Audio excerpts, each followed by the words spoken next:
ไปน้ำโมตัวนี้แล้วเนาะอยากไปวัดมหาโชคหาเลยเนี่ยอยากไปวัดมหาโชค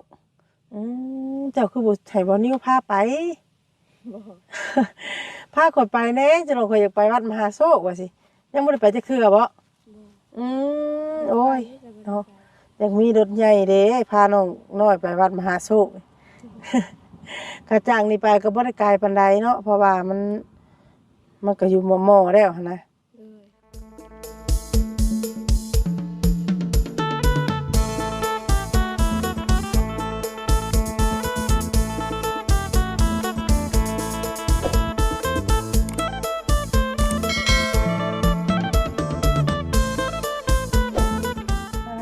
พี่น้องเนาะเปิดภาพมามื้อนี้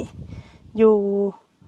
ทงอยู่ป่าคือเก่าพี่น้องเอ้ยเนาะเพราะว่าอยู่อันบ้านน้องน้อยเพิ่นเนาะมื้อนี้ก็พาน้องน้อยมาให้น้องน้อยพามาเบิ่งดินตอนใหม่กับอีกอย่างเพิ่นว่าทางบ่อนิวให้มาถ่าเพิ่นว่าเนาะทางน้องเพิ่นว่าบ่มีรถสแก้วก็ได้พามา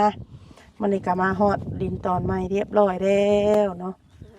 สบายดีมากับน้องน้อยเพิ่นพาเพิ่นมามาถ่าไผก็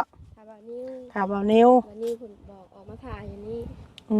จักโมงเพิ่นสิมาบัดนี้บ่ฮู้เพิ่นบอกแต่ว่ามาถ่าเด้อเนาะนี่ก็เพิ่นปรับตัวนั้นปรับเป็นให้หน้าเลยเนาะแบบว่าเอาดินขึ้นมาถมนี่ให้มันเพียงแล้วก็สิได้ปลูกเฮือนแม่นบ่ถ้าว่านี่เป็นอะไรมันสิเป็นหนองบ่เป็นย่านว่าน้ำอ่างบ่ว่ายามันแลกกันได้ว่าเฮาก็เป่งลงไว้หุ่นก็ได้ง่ายคือกันดินพ่อเจ้าเองบ่เลยเนี่ยปันให้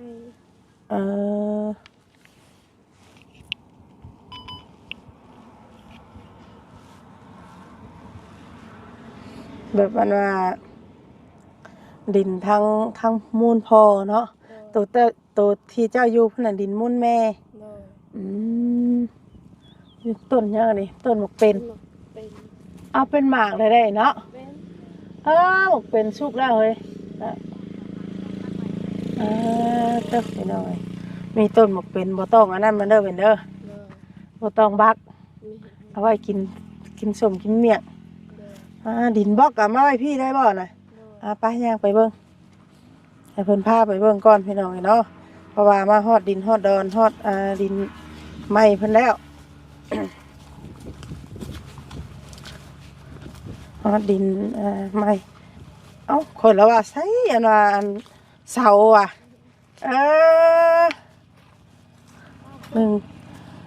2 3 4 5 6 7 8 9ต้นถือว่าเพิ่นเอามาไว้พี่เลยเนาะบ่โดนดอกสารน้องน้อยเลยเพราะว่าเพิ่นเอามาไว้อันว่าให้เฮาอยู่พี่เด้เนาะดินบล็อกกะ500 ก้อนแต่ว่าปูนนี่เพิ่นเอาไว้พุ่นแม่นบ่เพราะว่าปูนนี่ย่านคนรักเนาะปูนกับเด็กแนวไว้พุ่นอันนี้เถียงหน้าไผนี่ปูที่เพิ่นมาเฮ็ดหน้าน่ะบ่มันเพ่เลยเพิ่นเฮ็ดนี่พุดกันจุเจ้าเราบ่ได้มาเฮ็ดเทื่อบ่นานี่แปลว่ามันบ่พอหลายจังซี่เนาะพอดีชุดใช้สนาพอจ้ะนะขาหัวแล้วหัวนี่แล้วก็ลูกพอดเนาะไอ้ขานี่ถือว่าบ่กว้างปานใดเนาะฮอดขาอุ้มนั่นขึ้นมาพี่หน้าผู้เล็กละน้อยพี่น้องเนาะดินบล็อก500 ก้อนของเงินทางผู้ใหญ่ทางใดคนนี้ลุงนวดเสาได้จ้ะเสาหลายคนเบาลี่เบานิ่วเบาตูนเบาเย้ามีหลายคนสมทบกันเนาะถือว่าดินบล็อกนี้มีแต่ลุงนวดดีใจน้ำเพิ่นพี่น้องเนาะมาเบิ่งกันดินตอนใหม่ของน้องน้อยพอดีได้โอกาสเลยตะกี้ว่าเห็นเลยเด้สิได้เห็นดินตอนใหม่เพิ่นนี่ว่าได้พอดีอันว่าทางบ่อนิวเพิ่นว่าสิเข้ามาก็เลย พาน้องน้อยมาเนาะขี้ง้อย่างก็บ่แม่นใกล้ปานใดเนาะไกลก็ไกลพาย่างมายังบ่เครื่องซ้ำแม่นคันว่านั่นน่ะเจ้าก็ย่างขึ้นมาอยู่บ่เคยย่างอยู่บ่อืมแม่ว่ามาจอบเรื่อยอยู่บ่นี่ถ้าว่าสมมุติว่าทีมงานบ่เข้ามาอยู่ทุกพ่อก็มาจอบน้ำอยู่เพราะว่าย่านดินบ่เฮียเนาะ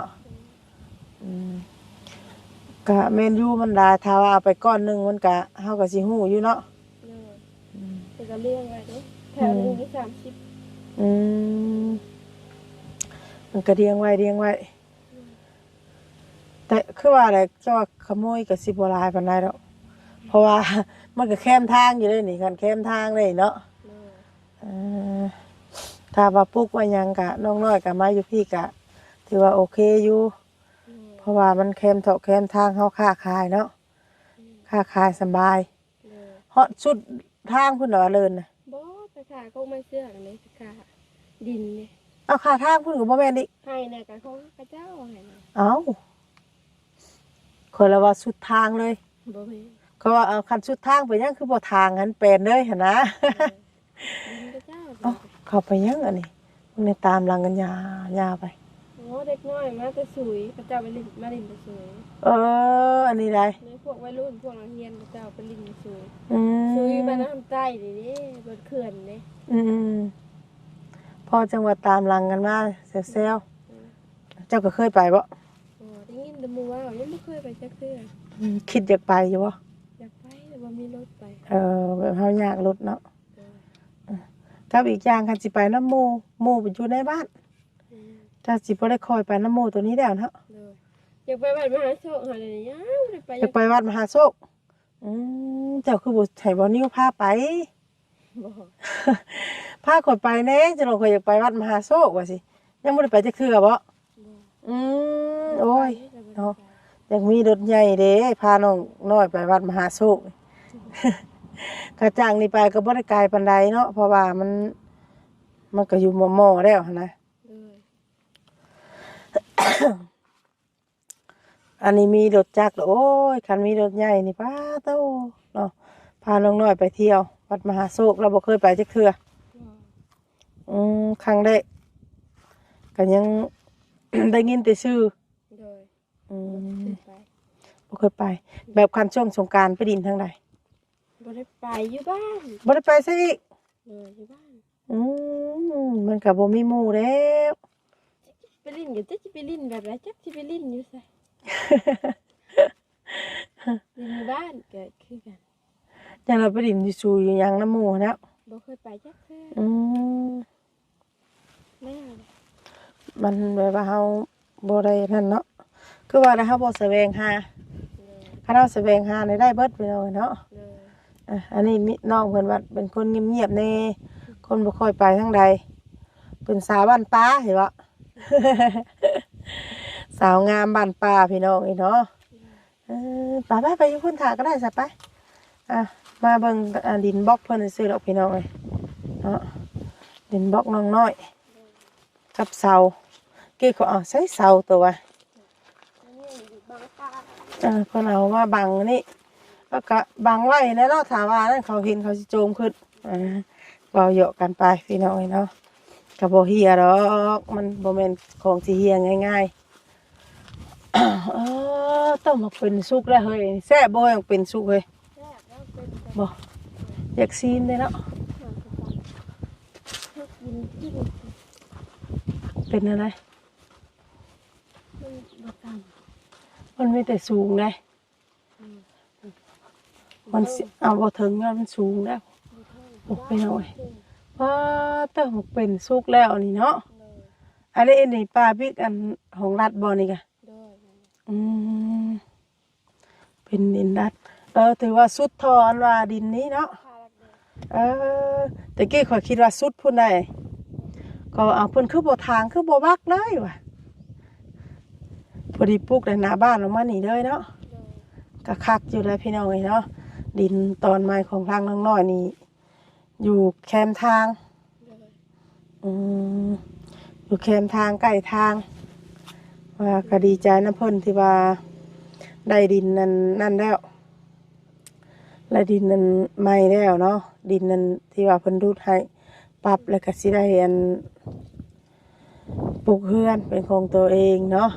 เพราะว่าตอนนี้เพิ่นก็อาศัยอยู่ไร่อยู่นายังบ่มีเรือนมีศาลแต่ว่าตอนนี้ก็ยังรอทางงบแต่ว่าเพิ่นสิมาเอาข่าวดีให้จักบ่ จะเพิ่นมาคือดีให้กัน ยันบ่นิวสิเอาข่าวดีให้ได้ อายุ ใครอยู่ เอายันเราเอาข่าวดีให้อันว่าอันสิมาให้ได้เจ้ามีงบเฮ็ดเฮือนเด้อวะน้องน้อยยิ้มเบิดมื้อได้มื้อนี้เนาะ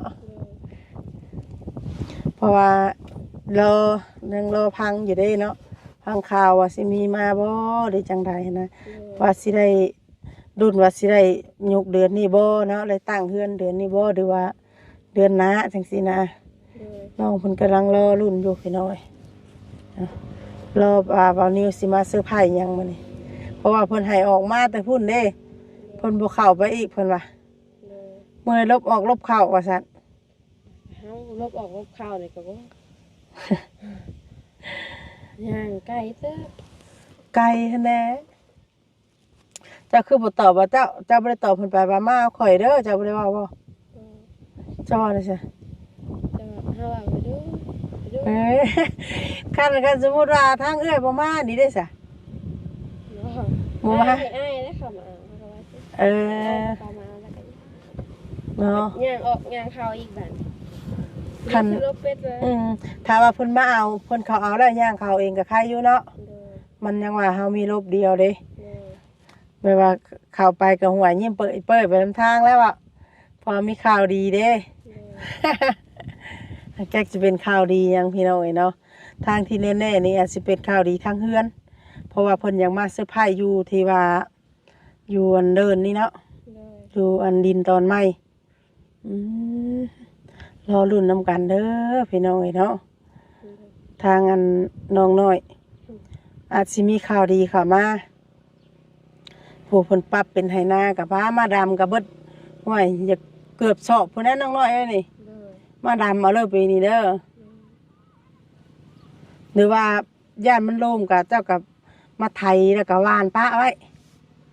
อันนี้นะหวานปะไว้ เพราะว่าเฮาดินเพราะว่า คือไปนั่งรถเพิ่นว่า ใช่แม่นบ่ ดังๆมา บ่แม่นโอ้ยรุ่นวานิวนี่ก็พอแห้ง เออเนาะ11:00นอะไรนี่พี่น้องเอ้ย เพิ่นบอกมันจะได้จักโมง เพิ่นบอกเพื่อเจ้าเตรียมเด้ เด้อ เพื่อเจ้าเตรียมเพื่อเจ้าหยังเด้ยันว่าเพื่อเจ้าย่างเข้ามาเพิ่นว่าจังซี่นะ เด้อ เนาะบางทีอธิษฐานโอ้เพื่อน้องน้อยย่างออกมาก็เตือนไว้ก่อนอันนั้นวันนี้พักแล้วไม่เสียไปใช้นางวันนี้ เห็นแล้วหัว มือละหัว เด้อ มือเฮ็ดพื้นน้องเตาพุ่นนะผู้เนาะ มือเฮ็ดพื้นแบบมันห่าวกับถ้าบ่มีเตาก็พันเอาเนาะ เด้อ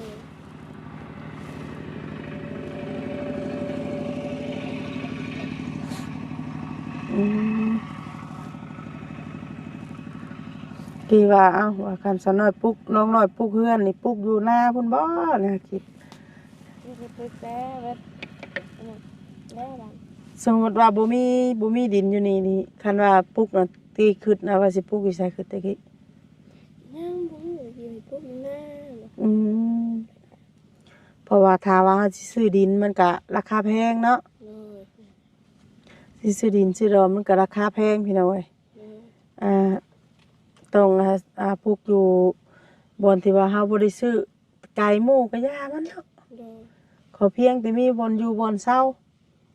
อันลำบากที่สุดแม่นยามฝนแม่นบ่ ทางไหนนะทางหน้า ทางเขาลำบาก เด้อไปสิจม ไปทางใดก็บ่ได้ อันนี้ใครแน่นี่จะรถเข้ามานี่ไปตลาดสิไปอาจสะพรบ่หรือสิไปดงเห็น ไปเลย ไปไล่เลยบัดนี้เนาะขอเพียงแต่มีรถ เด้อ อ่า เอาง่ายๆคือถามว่าแล้วนะเนาะถามว่าตั้งเป็นเฮือนได้เฮือนได้ซ่านได้ก็ถือว่าโอเคสบายเบิดทั้งหลายก็คือกันพี่น้องเอ้ยนะอืมอันรุดนี่แม่นงบไผนี่ เพิ่นบ่ดิ้ว เบานิ้ว เลย อืม 2 ล้าน โดยโอ้มีแต่ทางเบานิ้วเพิ่นนี่เนาะเออ ขวัญใจน้องน้อยเด้นี่โดยเว้าเหยาะกันไปพี่น้องเอ้ยเนาะเพราะว่าครั้งแรกที่ว่าพบกันเป็นน้องเบานิ้วบ่ เลย เออ บ่นิ้วบ่ตูนบ่ยาว อืม เป็นน้องเพิ่นครั้งแรกก็3คนพี่น้องเอ้ยเนาะแต่ว่า ไปก็เว้าเหยาะแต่ว่าเบานิ้วได้เพราะว่าเราโสดเด้เนาะ ถือว่าโสดกะเราบ่ได้มีครอบมีครัวเฮาก็เว้าใส่กะถือว่าโอเคอยู่เนาะถือว่าหน้าตาแล้วก็เป็นอะไรโอเคอยู่บ่ สมมุติเว้าหยอกซื่อได้นี่สมมุติว่าให้เลือกอันน้องไส้กับบานิวนี่ผู้ใดโอเคกว่ากัน น้องชาย น้องไส้ ก็ใช่ น้องผัดไส้นะ ก็ใช่ ผัดไส้บ่เออ ใช่แล้วดิไม่ใช่ นิสัยดีกว่าบ่อืมก็แบบว่าดีคนละแบบเนาะ เลย นิสัยดีคนละแบบพี่น้องเอ้ยก็ถามกันไปสิแหละถามดินถามบัวกันเนาะก็บ่เครียดบ่ให้กันเด้อเนาะ เลย โดยถามน้องเพิ่นโยกกันไป รอถามว่านิ้วมาพี่น้องเอ้ยจักยามใดเพิ่นสิมาเสียงรถนี่ต้นรถบ่แม่นบ่ เว้นออกไป มันยังเจ้าน่ะจื้อฮอดเสียงรถบ่เด้นี่ เลย ป๊าดโตบ่ได้ธรรมดาบัดนี้พี่น้องเนาะจัดไปจ้ะจื้อฮอดอันว่าเสียงอันน่ะรถเพิ่นอีก เสียงรถเป็นดังเลย อืมดังกับบ่จื้อเลยข่อยน่ะยันว่าเสียงรถคนอื่นพุ่นแหละขวัญใจไผขวัญใจมันแหล้ว จื้อเนาะโดยโอเคซะเนาะก็รอถ่าเพิ่นมาก่อนพี่น้องเอ้ยโดยตอนนี้ก็อันนี้แม่นบ่บ่แม่นอีกอืมหลายนาทีสมมาปาควรแล้วเนาะก็สิจบคลิปไว้ก่อนแล้วก็สิรอถ่าทางบ่าวนิวเพิ่นมาก่อนเนาะโดยเอาสบายดีเด้อ ดี